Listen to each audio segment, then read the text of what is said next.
And then at Everton, there was the surprise news. In a way, a surprise. It's been linked it's been talked about for a while that Sean Dyche would be leaving at some point, but it came out before the game yesterday.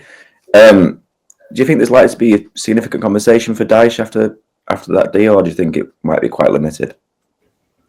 In terms of the his compensation package for exiting. Compensation. Yeah, I mean, I'm sure his compensation package is outlined in his contract quite specifically. I think the days of teams paying up to the end of a contract are gone. So what tends to happen is that they're capped out, or there's a liquidated damages clause, which is quite a specific amount that's paid in the event of termination.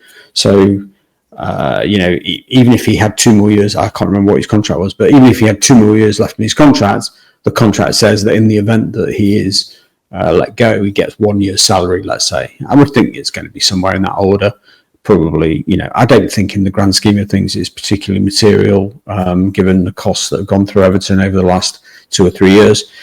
I think they're probably, they are very tight on PSR, particularly pending the situation with the interest. So you would think that will play into the manager that they go for. So I would not expect them to be trying to pull a manager from another club where they'll have to pay extensive compensation. It's likely to be, and it seems to be the case, that it will be a manager who's out of work. And I think they probably really looked at Potter, and now they're going for Moyes probably to the end of the season, and then they'll reassess at the end of the season when they know what the PSR and the future squad cost control picture looks like.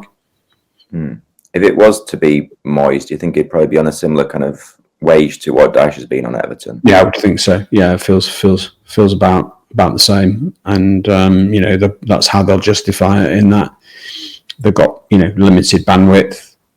Here's an opportunity. It's hard to imagine that Moyes would turn down that opportunity to get back in at Everton. Absolutely. And my emails lately have been absolutely flooded with Companies House submissions from Everton. One of the latest ones has seen an injection of £233 million from Freaking. What have you made of the recent filings around Everton, the takeover, Mashiri's leaving, and all those sorts of things?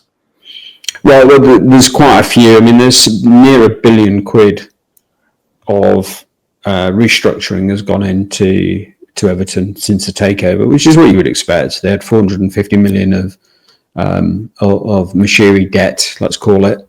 That was so they did a big cash injection to repay that. That was at £3,000 per share, which was a very, very high number. And then they put in the extra 230 you just mentioned, at a much lower level, £174. So that was massively dilutive. Not wishing to get into the detail, but effectively what happened when they put that second tranche of cash in, all of the existing shareholders, and there's only a small number of fans who are below Mashiri, because Mashiri had historically had about 95%, 94%. So that second tranche of 230 would have effectively wiped them out for, so they'll be a very low level now, probably less than 2% of the company.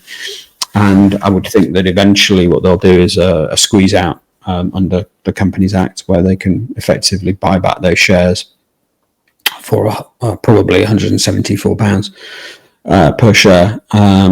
And that'll be that, and it'll be 100% owned by Freaking. So look, the filings that have come out, we need to see the full picture eventually. There are certain charges that are still in there. JP Morgan have put some money in.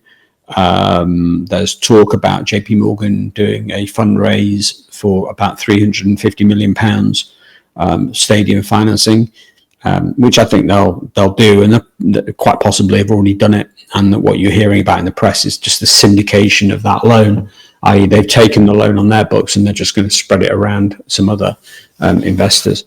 But what that will mean for Everton, importantly, is that their cost of debt will come down. So whereas they might have been paying, let's say, 10 to 12% interest on debt historically, from now on, they'll be paying a fraction of that, maybe half, maybe 8%, which will give them a nice chunky saving going forward. But they're